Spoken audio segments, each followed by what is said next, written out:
Yeah, so I'm an ecologist. I did my PhD at Cal on non-urban landscapes. I was actually studying seed dispersal by birds and the impact that has on species invasions of plants in French Polynesia. And so I did that, and then I did a postdoctoral research in California grasslands, looking at similar relationships, how animals move seeds across the landscape and how that promotes invasive species. And then after that, I joined the San Francisco Estuary Institute, which is a local nonprofit that's really focused on science, on using science to inform conservation and environmental management in and around, well, across the state really, but mostly in the Bay Area. And that really introduced me to urban ecology. So I hadn't really thought about ecology and urban ecosystems before, but once I started to work at SFEI, I got really fascinated by what drives what species are found in cities and how we can use biodiversity planning and design and science to make better nature in our cities for both people and wildlife. So about a year ago, I left SFEI to join a new consulting firm started by Robin Grossinger, who is also my boss and collaborator at SFEI. So we're both at a new firm now. I was going to start actually by telling you a little bit about Second Nature. So yeah, Second Nature is a small ecological consulting firm focused on urban ecology, on using science-based design to bring nature into cities for the benefit of both biodiversity and people. So we've got a small but growing and really awesome team. And I want to just also say that some of the work that we have ongoing collaborations with our colleagues back at the San Francisco Estuary Institute, and some of the work I'll be talking about actually started while I was there, or some of it was done while I was there with collaborators. So yeah, again, I mentioned I'm going to be talking about urban conservation. So this is largely from a chapter in a book that's about to come out this fall. So the book is called Urban Biodiversity and Equity. It's an edited volume by Chris Schell and Max Lambert. And our chapter is a chapter focused specifically on developing a toolkit for urban conservation. And my colleagues on this chapter were Max Lambert and also local colleagues from the Presidio Trust, Lou Stringer and Jonathan Young. So backing up just a little bit, why should we be thinking about urban conservation? So as you're thinking about this, you may be saying, well, urban conservation, is that a thing? And I'm going to argue that it's not really a thing, not in an organized sort of active practice with practitioners who call themselves urban conservationists sort of way. So not in the same way that conservation is operating outside of urban landscapes. And yet I'd like to also hope to convince you during this talk that it is a worthy practice worth thinking about. And some of the reasons why we might think why urban conservation is important and is something we might consider as trying to develop is there's sort of some big picture existential reasons. So for example, the human population is growing. We know that as the human population grows, we are slowly gobbling up more and more land for both cities and agriculture. And this really begins to beg the question whether we can protect the world's biodiversity in protected areas alone. I would argue strongly that I believe that we can't, and that we will need to use our working landscapes in order to help protect biodiversity going forward. And cities are sort of the ultimate extreme on the continuum of working landscapes. And the second reason that's also sort of existential and big in threat is climate change. So we know that climate change is going to make species need to move across the landscape. And cities currently present big barriers for wildlife movement and also the movement of plants. And the more we can do to facilitate by improving habitat within urban landscapes, facilitating movement, the better cities will be able to help species accommodate changing climate. And I think the third reason why urban conservation is worthy of consideration is that sort of a more prosaic reason, which is that there's a lot of biodiversity that's already in cities. And the species are already there. And because they're there, I think we have a moral obligation to help them and to conserve them as much as we can. But as I mentioned, you may be scratching your head and saying, is urban conservation even a thing? And it's not really. So traditional conservation practice, of course, is a very active practice. And traditional conservation doesn't explicitly consider cities as part of the suite of locations available for conservation. And you can see this by looking at just an example of the conservation map for the Bay Area. So this is the Conservation Lands Network 2.0 map that maps the areas of high priority for conservation across the Bay Area. And you can see, as on many conservation maps, the urban areas are just totally grayed out. Or in this case, they're purple. And so this is really common. And I should also just say, this is definitely not a criticism of the Conservation Lands Network. This is the way traditional conservation operates, is in a context of scarce resources and limited conservation dollars. It makes a lot of sense to prioritize conservation investments in places that already have the most value. So despite the fact that urban conservation doesn't currently exist as an active practice, and traditional conservation doesn't include cities, that doesn't mean there's nothing going on in cities. There are lots of good things, including what this chapter is doing. A lot of good things, activities going on in cities. And some of those activities do have biodiversity as a goal. Others are happening for other reasons, such as tree planting, that may be happening partially for biodiversity, but also for other things like supporting making cities beautiful for people, or climate adaptation, et cetera. So there's already lots of good activities going on, mostly not being called urban conservation.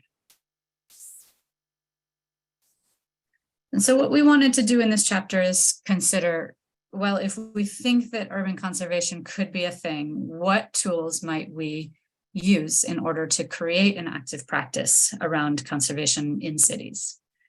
And in thinking that through, we decided to start with traditional conservation. So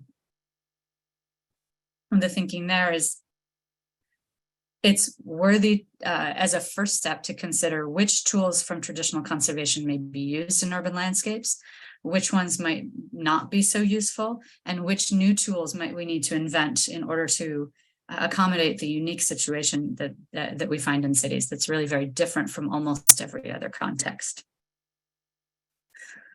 So what we came up with is a list of 9 tools. Some of them do come largely from, some of them come almost directly from traditional conservation, and others are relatively novel and unique to the urban landscape. However, as you'll see, nearly all of them would need to be modified significantly in order to be able to apply it in urban landscapes. So the first tool is spatial prioritization. So traditional conservation uses spatial prioritization a lot in order to identify areas that already have the most biodiversity in order to protect them. So there are lots of tools out there for doing this, but one sort of widely used standard tool is called systematic conservation planning. And this is a tool that uses sort of existing biodiversity data sets and existing opportunities for protected area creation or management, and uses least cost algorithms in order to calculate what's the network of reserves that would protect the most biodiversity for the least cost. So this type of spatial prioritization is used in order to identify a system of reserves that can be protected, and is a sort of decision support tool. So it's worthy to consider, is this something that might be useful in urban landscapes? And there's a couple of difficulties and issues with this. One is that current biodiversity isn't necessarily a good way to estimate the potential in urban landscapes. So I mentioned here something we're calling recolonization debt. So what this is urban landscapes are so highly fragmented, and difficult permeability for species is often very difficult. And so what this means is, even if you do intense ecological restoration at a site, you may not get recolonization of species that could theoretically be there for a long time because of the barriers to colonization in urban landscapes.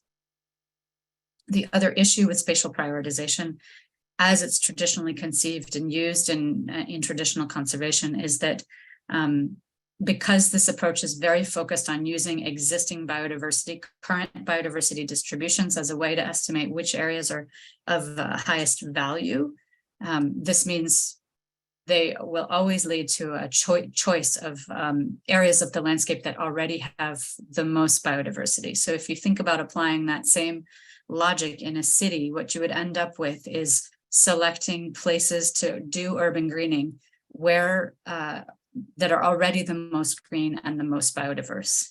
And that choice would run counter to a number of other social goals, the most notable of which is the need to redress inequality and inequity in the distribution of greenness across the urban landscape, and the need to mitigate and do climate adaptation in cities through tree planting.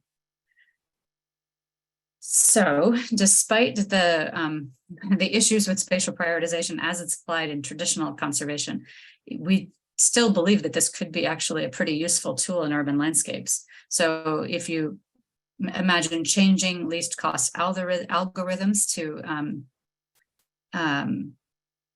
prioritize, instead of prioritizing areas that already have the most biodiversity, you could choose to prioritize areas where the biodiversity would likely increase the most, given a certain investment, given a number of invested conservation dollars.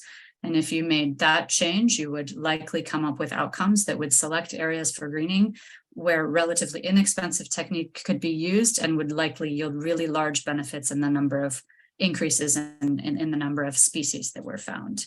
So spatial prioritization can still be we believe, a pretty useful tool for identifying where on the landscape within urban areas to conduct urban greening and biodiversity focused activities. The second tool that's very commonly used in traditional conservation is species prioritization.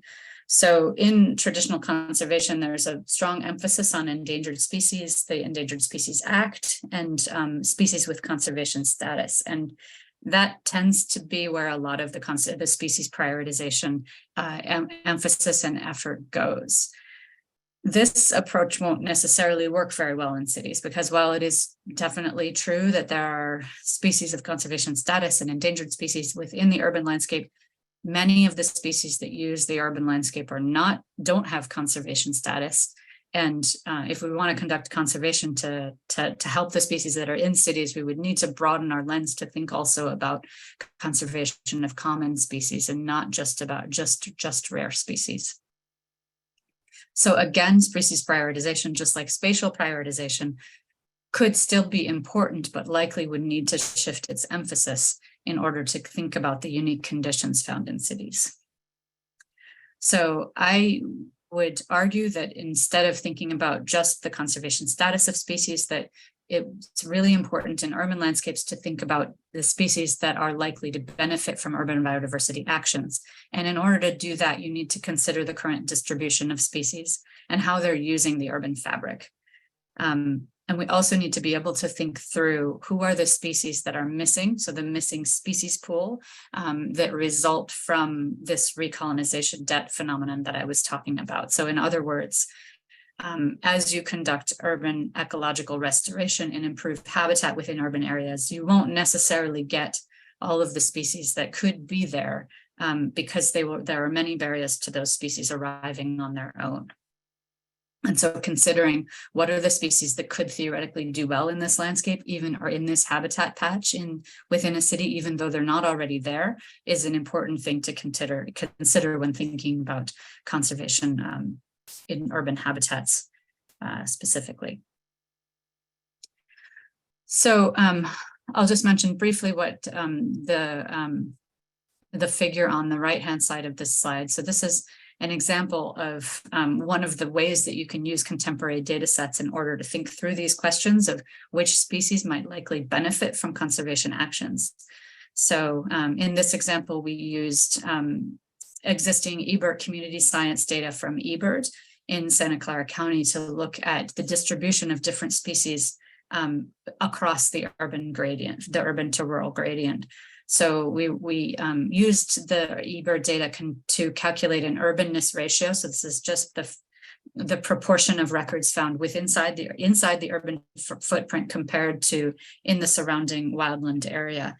And you can use this urbanness ratio to develop an understanding of which species are disproportionately found in the urban footprint, within the urban footprint, and which species are found or restricted and almost entirely to the wildland area, and then which species are found across both. And so these three examples show examples of all three. So the wren tit has a very low urbanness ratio, is almost entirely restricted to wildland sites. The black phoebe has an urbanness ratio of 1, so it's found equally within the urban landscape and outside of it. And the cedar waxwing is nearly entirely restricted to almost nearly all of the records of cedar waxwings in Santa Clara County are from within the urbanness footprint, so urban footprint. So this is a very urban bird, if you want to call it that, at least in our region. So this is just giving an example of how you can use contemporary biodiversity data to start to ask the question, which species might be worthy of conservation interventions within the urban landscape. So what we know about how species use the urban landscape is that species use cities in a really wide variety of different ways. So, for example, some species like monarch butterflies are stopping over in cities on the course of their long migration. Other species are found can move back, like the coyote can move back and forth across the urban to rural gradient, tracking resources as they become available either in cities or in the surrounding landscape. Sometimes larger animals like medium-sized carnivores can move into cities when resources become scarce in the surrounding landscape, and then the reverse, and that can vary seasonally. Some species are also found either almost entirely within the urban footprint, may have populations that span the two, or maybe almost totally restricted to wildland areas. And so we can use this framework for thinking about how species use the urban landscape to start to connect to which types of interventions and conservation actions might be useful for different categories of species that use the urban landscape differently. And so this figure shows an example of how we can think this through. So for example, species use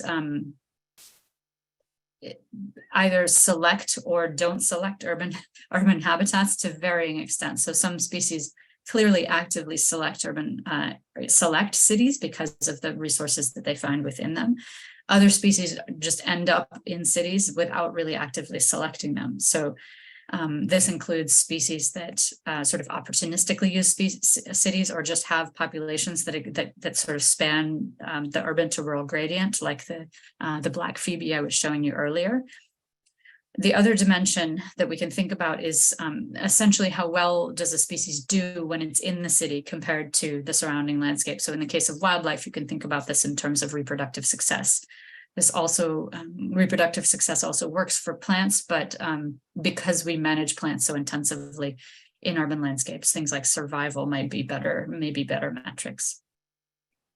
And so if you think about the sort of quadrats of with degree of selection and reproductive success, we can consider each of the four categories of species that fall out from this. So on the bottom left-hand corner are last chance species. So this was a term coined by Kylie Soanes and her colleagues in a recent paper from Australia. And these are species that are not actively selecting urban landscapes, but they occur in habitat fragments that are completely surrounded by urbanization. And they may not do particularly well in cities. In fact, cities may be, these are that sort of paradox species where cities are both the reason why these species may be going on their way to extinction, and also cities are the last chance for conserving them. On the top left are the opportunity species. So these are the species that don't necessarily actively select urban landscapes, but they actually do pretty well in them anyway. These species may be good opportunities for conservation in cities. The urban beneficiary species are species like the coyote and the peregrine falcon that actively do select cities and do really well in them. And these species are interesting because they actually may do worse as we improve urban landscapes at least within the urban footprint. And this is because urban beneficiaries are often doing really well in cities because they're escaping from some type of threat they face elsewhere. So for example, some species escape, like pollinating insects, do really well in cities because they escape from in part because they're escaping from the chemical and pesticide use in agricultural contexts outside of cities. Other species escape from predators that are found in wildland areas, or their prey abundance may be really high. For example, this is true for some raptors, where there's so much available prey. And the reason there's so much available prey is because there are a lot of pest species in urban landscapes. And you can imagine as these landscapes get greener and as we give them more conservation attention, these urban habitats may become more like wildland habitats, and the beneficiaries, the species that are doing well because of the unique opportunities found in landscape, may actually do worse as urban habitat improves, paradoxically. And the final category are ecological trap species. So these are species that actively select urban habitats, but then face higher mortality in urban landscapes than they do outside. And for these species, we may want to consider what particular conservation actions can we specifically use to try to mitigate the effect of these ecological traps. And so this figure just shows more or less what I just said. So what are the predictions that we can make for how species might change their distributions with respect to the urban gradient as we green the landscape and make it better? And so I guess the main take-home point here is that this upper category of urban beneficiaries may actually do worse after greening than they were doing before greening. And so that's a particular conservation conundrum that we may have to wrestle with. Other species like last chance species with really intensive conservation efforts would likely do better as their habitat improves and gets larger.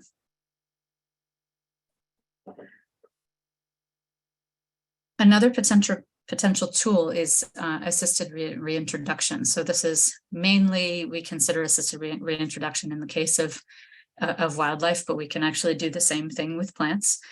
So this is a tool that's infrequently used in non-urban conservation, but this tool has the potential to be used more broadly and to be more useful as part of ecological restoration in cities, even than in non-urban sites.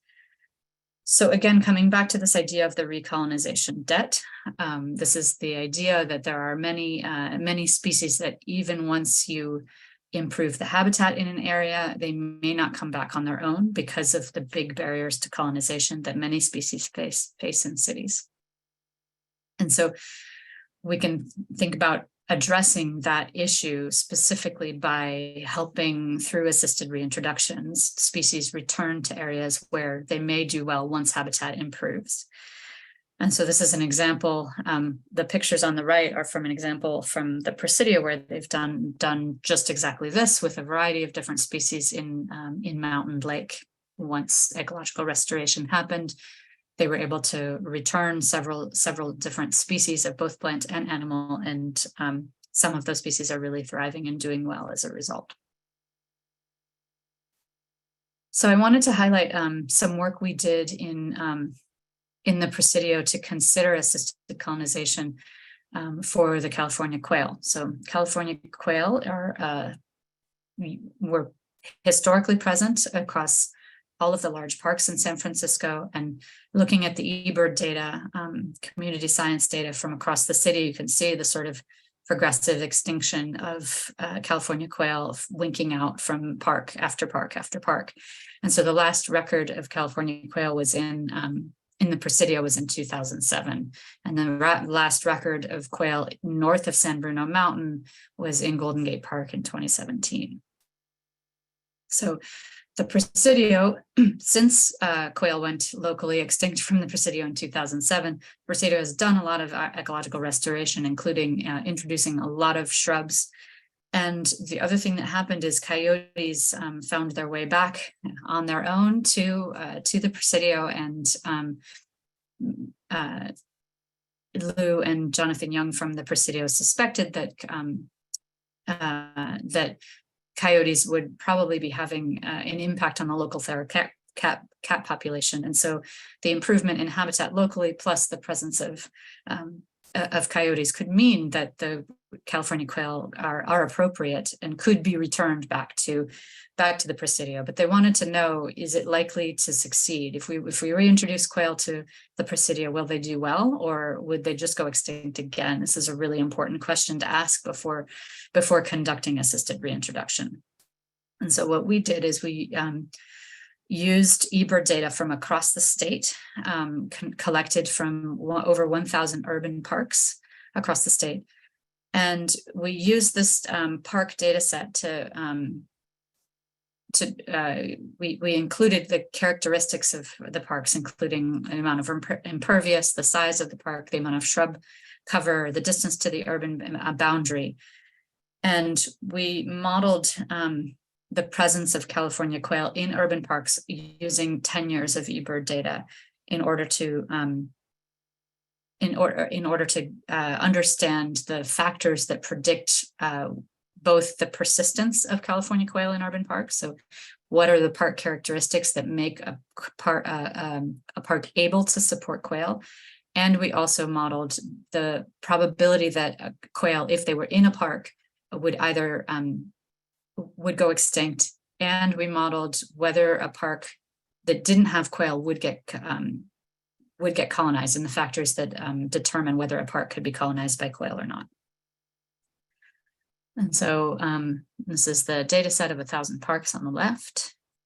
And what we found is that park size was a really strong predictor of whether a park was occupied by quail. And so very broadly speaking, what we found was that the Presidio currently has the conditions to support quail. So they have enough shrubs, so things that mattered were impervious cover, the impervious cover both inside and outside the park, the shrub cover, and then the park size. But despite the fact that the Presidio has what it takes in terms of local conditions, what we also found was that the colonization probability for a park as isolated as the Presidio was really, really, really low. The extinction probability for a park as large as the Presidio was also low. So that's good news. It means that once the quail get to the Presidio, they're likely to be able to persist there for a long time. But the colonization probability, or the chance that quail would colonize the site on their own, is really, really low. So this again speaks to this recolonization debt phenomenon, where even once you conduct ecological restoration, it's can take a really, really long time for a species to be able to get to that site on its own because of all the barriers that they find as they cross the urban landscape.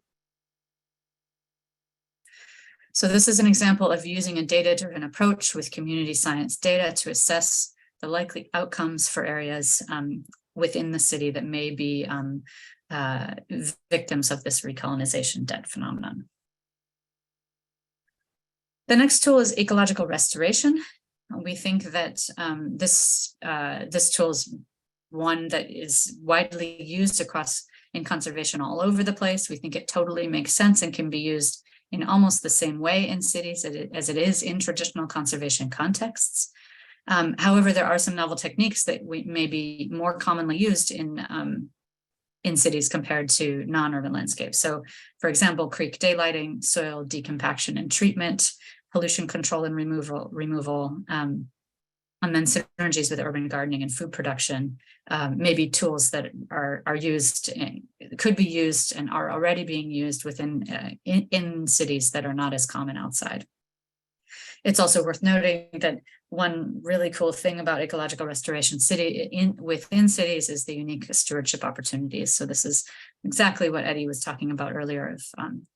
It's possible to get a group of 15 people to join you for ecological restoration at noon on a Wednesday. And that's much, much less likely to happen at a site that's far from a city boundary. The next tool is harnessing the power of existing infrastructure and accidental habitat. So conservation in cities can build on, innovate around, and protect novel uses of urban infrastructure by both plants and wildlife. So what we mean here is sort of three different things.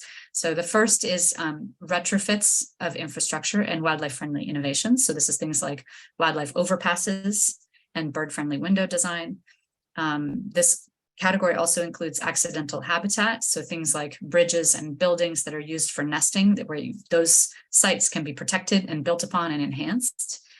And then the third category is analogous features. So these are things like bird boxes, water features, and stormwater detention ponds that are analogous to cavities and ponds that exist in non-urban landscapes, but serve a similar role and will be used by species. And these are particularly important because many of those resources like ponds and cavities and dead trees are much more rare in urban landscapes than they are in the surrounding landscape. And so if you supplement with these analogous features, they can be used by a variety of different wildlife. The next tool is synergies with urban greening. So this is just the idea that there's tremendous potential in cities to harness conservation actions along with other actions that are happening that have their own momentum that may be happening for other reasons. So this is things like tree planting, tree protection and tree ordinances, urban renewal, streetscape design, park management, green infrastructure, stormwater management. All these things are happening already, and most of them are happening for reasons that don't have anything to do with conservation, but their goals can be tweaked and to align more strongly with biodiversity conservation goals. And there's a lot of potential synergy there that can be made pretty easily. And the next tool is stewardship and community science. So this is the idea that adjacency to people is a really, of course, a unique factor that is what makes cities cities. And this adjacency makes participation and engagement uniquely easy. So, for example, people contributing to eBird and iNaturalist, eBird and iNaturalist is the largest biodiversity data sets in the world now, and they are larger in cities than they are outside of cities. So say people are using them more in cities than they are elsewhere. Of course, this makes sense because cities are where people spend most of their time. So stewardship can be used to engage people. So in community science, also backyard gardening programs, volunteering, invasive species management, ecological restoration, adopt a spot programs, etc. These are all examples of stewardship opportunities that are often easier in cities than they are elsewhere. Planning and policy is, again, an area where there's a unique opportunity to create synergy with things that are happening for other reasons. So there's, of course, a variety of different planning and policy that's happening around land use planning and climate adaptation, etc., happening at the national, regional, city, and neighbor at all spatial scales. And some of this is already focused on biodiversity. So, for example, at the national level, biodiversity net gain in the UK is a new, very forward-thinking policy focused on biodiversity. Our Endangered Species Act, of course, is national in scale and does apply to urban landscapes.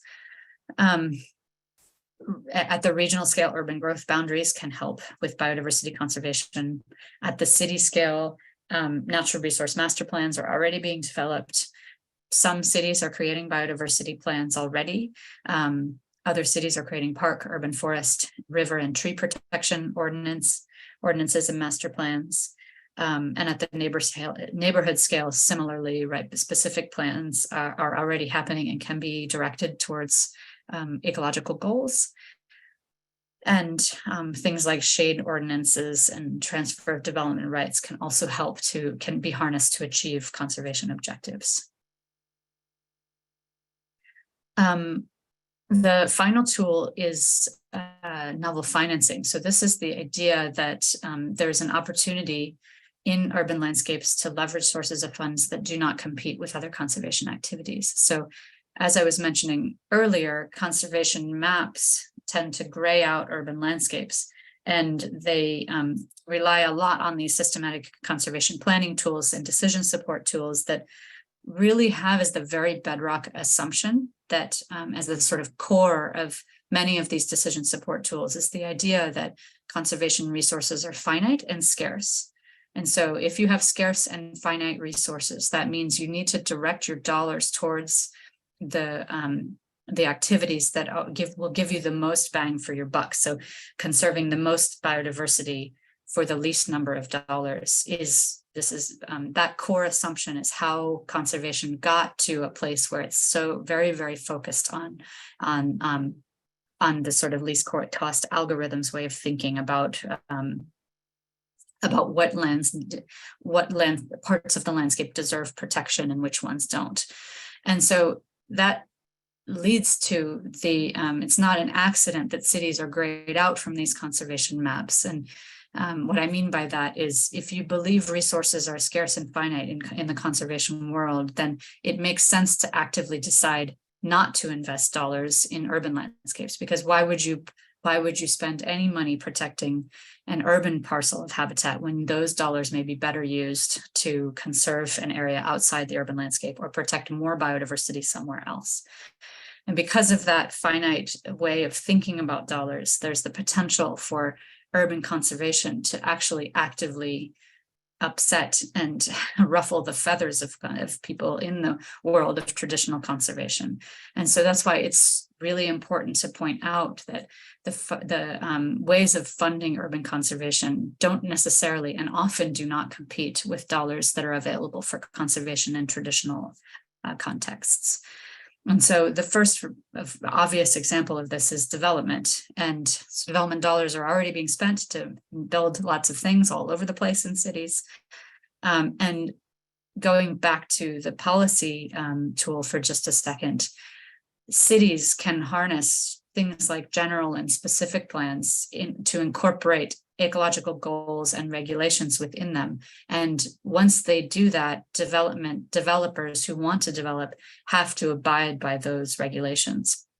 And that can be a very strong driver for pushing developers to incorporate more habitat within the spaces that they're creating. Other potential sources of funding are green stormwater, climate action, tree planting, social resilience, transportation funding. These are all examples of funding that is happening, sources of financing that exist already in urban landscapes that don't compete with traditional conservation dollars and yet could contribute to urban conservation actions.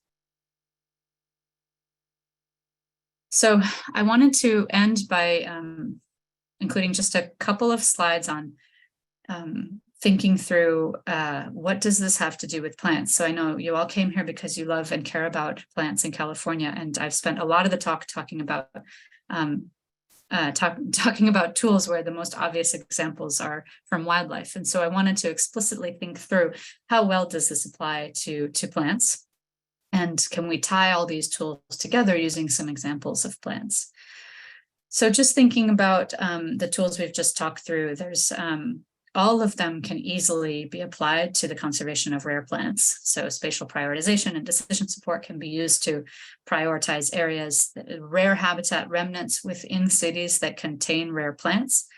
So I showed, yes, and species prioritization I'll talk about in just a moment. Assisted reintroduction, we call it that mostly when we're talking about wildlife, because if you're planting a plant, you just call it planting a plant, but it's the same thing. Ecological restoration, of course, can be conducted and focused on plants. If infrastructure and accidental habitat is also used, are also used by plants, and this is an interesting one. There are, of course, many synergies with urban greening that can be gained, that can be directed towards planting plants, and community engagement in science and stewardship, planning and policy, and novel financing can all be harnessed to protect both plants and wildlife in cities.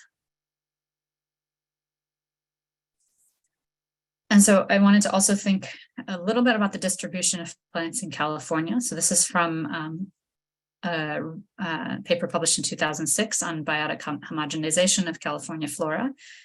And what they found in this paper is they looked across the distribution of plants across the state of California. And what they found was that there were 962 list 1 species, or 48% of the whole list that they looked at, were restricted to the counties with high and medium population density. So the point here is that there's a large number of conservation priority species in California that are found only within the urban footprint. So you can think about these as the last chance species. So these are that paradox I was talking about, where on the one hand,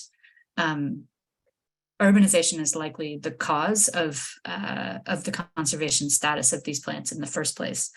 And on the other hand, cities are also the only place where we can still protect these species because it's the only place where they occur.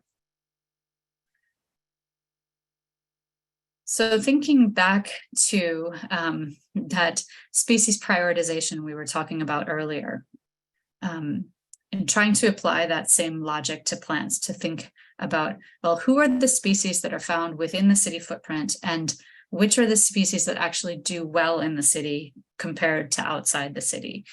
We can again apply this same logic with plants. And so here I have on the x-axis the attribute of how well do you do in the city. So again, this is like reproductive success, but with plants, because we deliberately plant them, reproductive success is not a great metric. So this is could be survivorship. So comparing how well does the species do inside versus outside of the city. And then on the y-axis is, does the species have a larger range inside the city or outside the city? And so the 4 quadrats that emerge from this are, again, on the bottom left-hand corner, the last chance species. So these are species that, like the San Francisco Lithyngia and the Contra Costa wallflower, that are, they have, their range is currently restricted to the urban landscape. Because in these 2 examples, because they occur in these really rare habitat types that are not found in the surrounding landscape. And this is partly because cities are created in non-random locations. We create them, we tend to create cities along river corridors and in estuaries and in flat alluvial sort of valley bottoms. And because we create cities in non-random locations, they often have rare habitat types within them. So the species that end up that are restricted to these rare habitat types can become examples of these last chance species. And so for those last chance species, this is an example. These are examples of species where any conservation effort we can throw at them would probably be worthy of our investment, because this is really our only chance, our only opportunity to conserve them. Species on the top left that have larger range outside the city and also do better outside the city, these species may not be a priority for conservation in urban contexts. And I'm showing here an example of sort of chaparral shrubs where, yeah, many of those species are doing just fine outside the city, and we don't necessarily need to think about, or we don't necessarily need to prioritize conserving them within. On the bottom right-hand corner are species that do better in the city than they do outside the city, and also may have a larger range inside the city. And so this is a hypothesis because I don't have distribution data for the two species selected here, but these are what I'm calling our nursery superstars. So species that are so common in nurseries and so widely planted in cities that they may actually be more common in the city than they are outside already. So we can keep doing what we're doing with these species, but they may not need much help. And the quadrat in the top right are our urban conservation priority species. So these are species that have the potential to do better in the city, and yet currently their range is mostly outside of the city. These species are species that may do better in the city, primarily because they escape from threats they face outside the city. And the most classic, really important example of that phenomenon in California is the wildflowers and bunch grasses in California grasslands. So these species are so subject to threats from invasive annual grasses that they are not doing well outside the city. And one of the reasons why they may have potential to do better in cities than they do elsewhere is because there's this opportunity for such intense fine-scale management. So you can do the weeding that's necessary to protect these species in your backyard in a way that's really, really hard to apply across really large areas outside of cities. So thinking just for another second about these urban conservation priority species, there are definitely challenges to conserving these species within the urban footprint. So for example, nursery availability is clearly a huge issue for many of these species now. As it stands currently, annuals are also harder than perennials, and conservation in private gardens still may not be enough. And conservation and restoration of rare species in urban parks is also challenging. And so it's not that there aren't barriers and challenges associated with conservation of these species in urban landscapes, but I still think that there's a huge potential here, and actually through the work that CNPS is doing in particular to assist with conservation specifically for this category of species.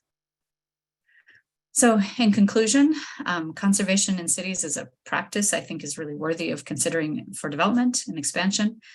And we can learn a lot from traditional conservation, but we also need to think about how to adopt our approaches to be more appropriate for the urban context. I think there could be a large benefit from having people who are doing these synergistic activities aligned together and self-identify as urban conservationists. That's part of making an active practice, is having a lot of people who are joining and doing the same thing and calling it the same thing. And the final thing is that the tools presented here is not an exhaustive list. This is just a starting point, and we should be thinking about what else is needed, developing new tools and adapting and changing and shifting as we learn. So that's all. Thank you. I look forward to questions, and also including my email. So please don't hesitate to reach out. Yay. Thank you so much, Erica. That was really nice. That was a lot of, yeah, it's gotten dark here. Sorry. Yeah, it's dark where you guys are. Yeah. It's no longer June 20th. Yeah, so there are a few questions in the Q&A if you've got some time, and also in the chat some quite good questions, I think. Do you want to look at them, or we could relay them to you if you like? Yeah, why don't you do that? Okay. Should I stop sharing? Yeah, Stephanie's got a couple of nice comments. She says she wonders if there can be parallels drawn to native plant gardening regarding recolonization, as she's had substantial patches of plants typically hosting certain insects, but haven't ever seen those insects. Maybe the barriers to recolonization are too high. What are those for insects? How far a given butterfly can fly, etc. A long-range flyer is more likely to colonize a native yard. Yeah. Oh, I think it's absolutely that's all true. I also think this recolonization debt phenomenon is equally true with plants. So plants also have seed dispersal ranges that tend to be pretty short, if you do ecological restoration of an area where you kind of target the main dominant species, but you don't reintroduce the rare things, those rare things may not get there on their own if that habitat patch that you create is pretty far from the nearest source population. So yes, definitely what she's said about butterflies, I think that's absolutely true. And your ability to colonize depends on how far you move. And for some species, the distances is not a problem, but for many, it really is. I mean, California quail can fly, but despite the fact that they can fly and they are capable of going long distances, they still have not recolonized the Presidio in the 15, 20 years since they've gone extinct there. Yeah, well, it's a pretty big jump from where they're at to the Presidio in any direction. And one thing that we've noticed, we've studied urban conservation for many years ourselves, is that a lot of species, especially birds and butterflies, require critical mass before they can move in. You know, so like we'll see California thrashers, for example, showing up and have, you know, and they'll disperse looking for new territories. But once they figure out there's just not enough of the certain plants that they need, then they don't stay long. So it's the same thing. And, you know, that whole fractionalization that you're talking about, those are issues that we're working actively on. All right, the corridor idea is really something we're striving toward. But we have another question from Stephanie. Actually, she'd love for you to expand a bit on social resilience and how urban conservation fits into that. I think I was mentioning that in the context of novel financing. So there's some dollars going towards social resilience projects like building community centers and things like that can also potentially be sources of synergistic conservation dollars. Right, absolutely. And to some extent, climate adaptation plans fall into that category as well, because often social resilience is a big priority for that type of planning. Stan asked, do you think, are you aware if the Presidio might reintroduce the California quail in the park? I think they're thinking about, he's mentioning the park as in the Presidio Park. Yeah, so that work is ongoing, but yes, that is why the Presidio wanted to conduct that research, because they do want to do it eventually. That type of project takes a long time. And so after we conducted that initial study, we also did some population viability analysis to basically look at, to think about what are the numbers of individuals you would need to introduce and how long would they stay there? And would you need to reintroduce them after that, after 10 years or 20 years? Like what would be the time horizon that you, where they might potentially go extinct and where you might need to reintroduce them? Because the problem with the quail in the Presidio is there just is no input. So that population in the Presidio would be completely isolated. So we were thinking about things like, would you need to supplement the population at some point? Right, genetic diversity and all that.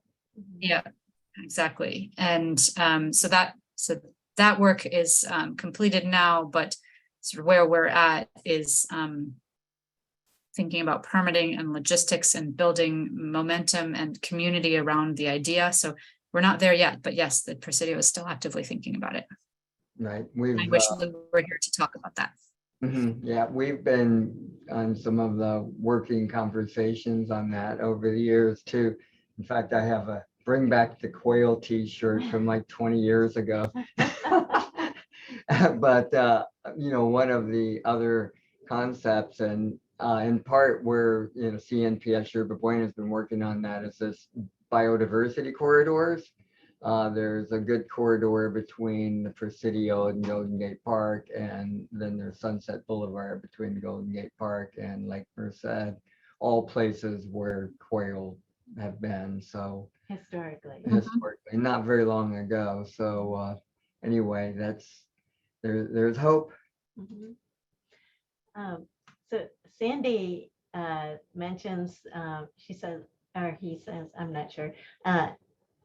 I'm in a suburban area with large lots, and the fire district is requiring people to clear cut their lots. Yet Cal Fire is funding greening. How do we have quail if we're obliged to remove all of the coyote bush? Yeah, that is a really good question. Well, California Native Plant Society has has been working with counties on that very issue.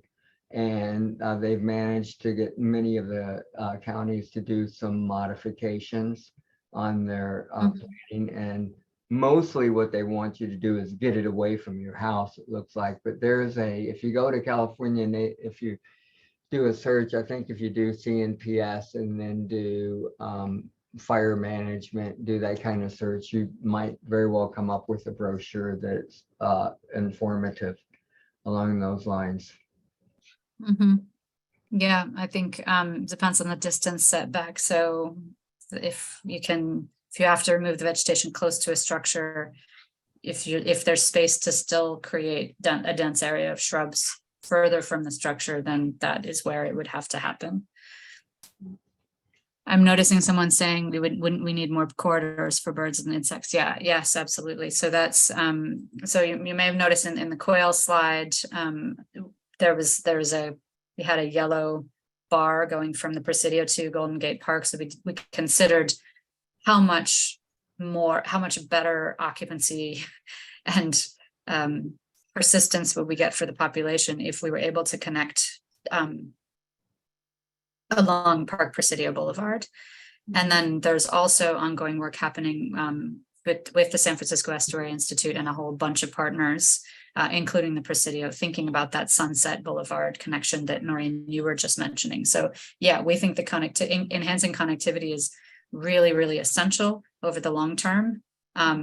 But if you want to introduce quail now and you can't get those corridors until later, that's why we were thinking about in the interim, would you need to reintroduce quail at some time frequency in order to overcome the fact that you don't have the connectivity yet. But yes, that's not to undermine the importance of that regional scale connectivity, because the whole reason that the Presidio is so isolated is because there is not a good connection from north to south, and because quail can't go across the Golden Gate Gap, as far as we know. They can't come from the north. That's how the coyotes got over. Maybe they could ride a coyote over.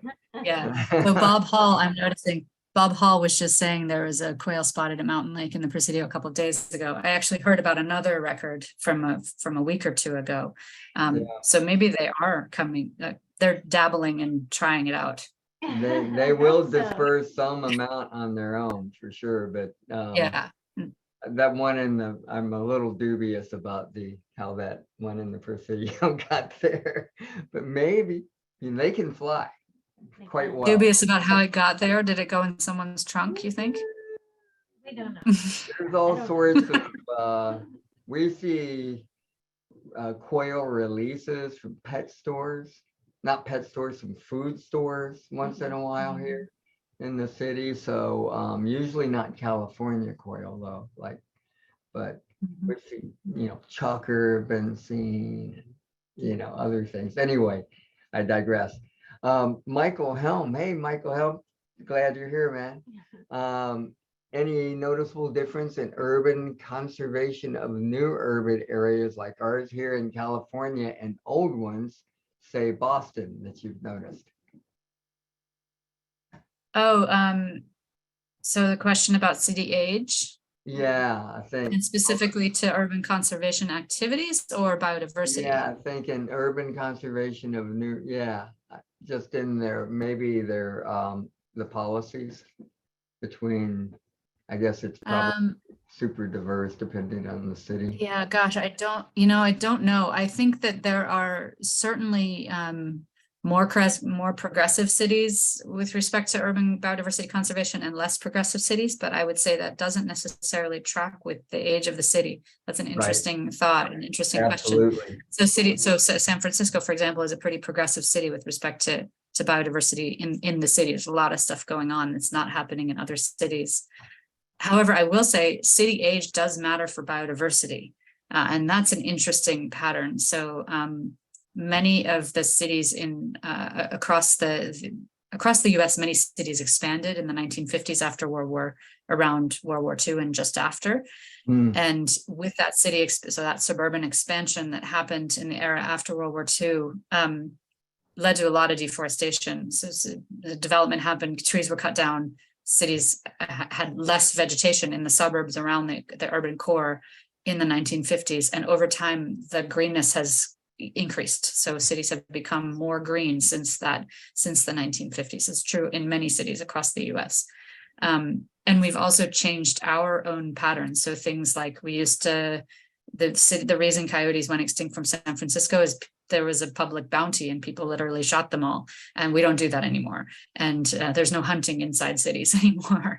And so because of that, biodiversity has actually increased in cities over time. And so there is an interesting pattern related to the history and the timing of urban development that is related to how much biodiversity has accumulated in cities.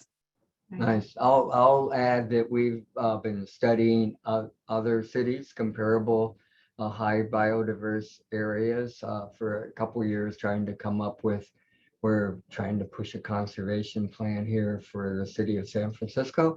And it is all over the map. And there's some areas that are surprisingly way ahead of us. And one, for example, is Pima County. They've got a 50-year-old Sonora, which is where Tucson is, and the Sonora County Desert Conservation plan that they started in 1972, I think it was. Anyway, and if you go to the areas that have been developed subsequent to that in Tucson, you'll see quail running around right at your feet. I mean, it's just really impressive how much native wildlife they have. And it's all about, because they, directed what plants would be allowed. And here in San Francisco, that has not happened yet. So Stan says he lives in the Presidio, and Scott Garden, happy to help with the quail. Thank you, Stan. And Fort Scott, man. Appreciate that. Let's see. What else have we got? Oh, I'm looking at the wrong one now.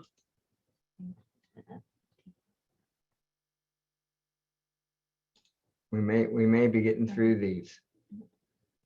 How to pressure CAL FIRE and other state agencies who fund urban greening and school greening to fund only local native plants.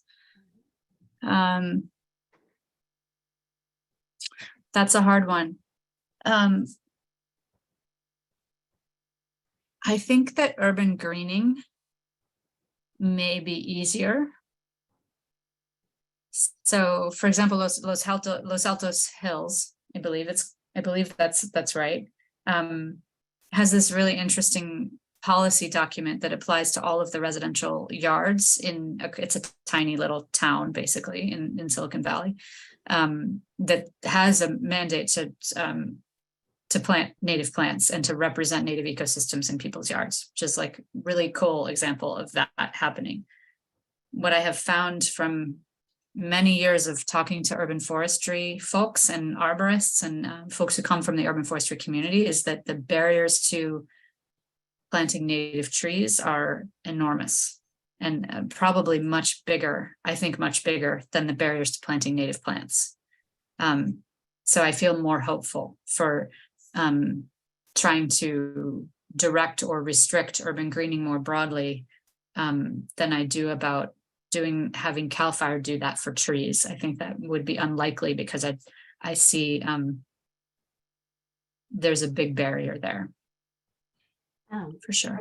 Yeah, I do like what you said about the value of ecosystem services, and that could really highlight the need for grasslands and wetlands, which are often not considered when people think about planting. They're thinking we got to put a tree in the ground, but those are really important for climate and other as well, biodiversity as well. And we often joke, if they would have just planted oak trees instead of eucalyptus and cypress here, we wouldn't be having a lot of these debates.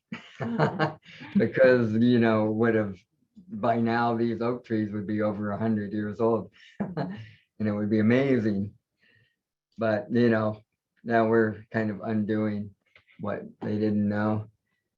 And Mike says he's been trying to get his city to use more native plants, but they don't know how to maintain them. They don't know how to prune them, water them, or other maintenance.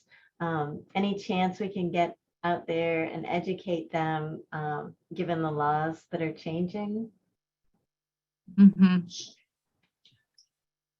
Yeah, this is actually where I feel hopeful about public-private partnerships with organizations like the CMPS. So, because there is this question of who's going to do that education. And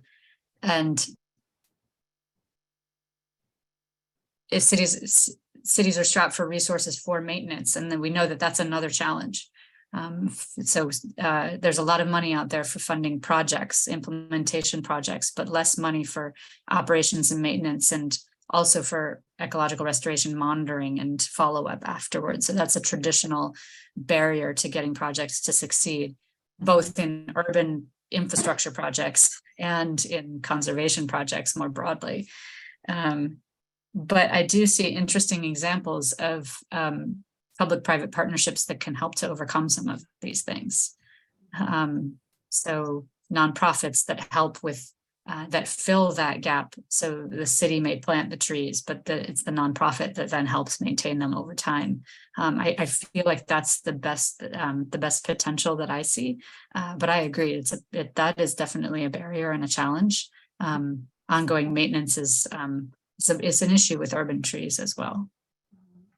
I will, just to give a little bit of hope here, CNPS now has a native landscaping certification program that they've just begun, like in the last year, and they're offering that, and it's quite affordable, and there's scholarships available.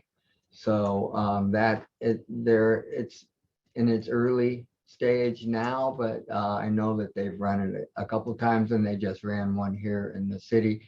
And then in Southern California, they're a little bit further along because they've had some, what's that group down there? Well, they worked on the water issues. And so basically the focus was on reducing water use through the use of local native plants, and partnering with the water agencies and the nurseries, and developing a whole program that educated landscapers as well as homeowners. But anyway, I think there's a lot of, we're seeing a lot of change here in the last 5 years, especially with the city's practices here and what they're thinking of. So I think there's a lot of reason to be hopeful, that, we're already seeing changes, and that there's going to be more adaptations coming up. That's inspiring. Yeah. Yeah, I agree with the comment that cities' tree programs are hesitant to add native trees because they're not sure how those trees will perform. Yeah, I think that's a big part of the barrier. So urban foresters have species that they're comfortable with, that they know will succeed, and they want to plant the trees that they know will do well, and they're less sure. Another big barrier is that the size of our native trees that comes up all the time. That native trees are too big for many of the small spaces, and so currently, the current trend is to pick the small trees. So the purple leaf plums and the crepe myrtles and things like that. Yeah, well, you know, I mean, at some point you have to, especially after this last winter when they've had, the city has spent millions and millions of dollars on tree problems. Then you kind of have to like, do these trees really work in these small sidewalks? And so there's a lot more sidewalk gardens going on, and we've been working on programs trying to encourage people to consider smaller scale plants that don't impact the infrastructure as much, and you know, and bring you know, you can bring a lot more pollination or pollinators into the mix, and then they're really truly beautiful. So that's it's a slow uptake, but there's some pretty strong arguments for like going, well, maybe we don't need big trees in the sidewalks, and unless there's an area big enough to stand it. You look in places like Florida, and they have magnificent street landscape, primarily using live oak species. And some of their trees are over 100 years old in some of those towns, and they work really well because they've designed around it, you know. But it's interesting, and we're generally optimistic of the direction things are going here locally, and we really thank you for the work, you know, the science you all are putting into it. Mhm. We learn a lot from you and appreciate it. Thank you, guys. This And has been thank- really, really fun. I Yeah. appreciate it, the opportunity to talk to this group, and yeah, to see you guys again. Yeah, and Thank we'll you. see you all next month, and hope to see you in person soon, Erica. Okay, great. Take Have care, a good everyone. Good Bye, night. all. Bye.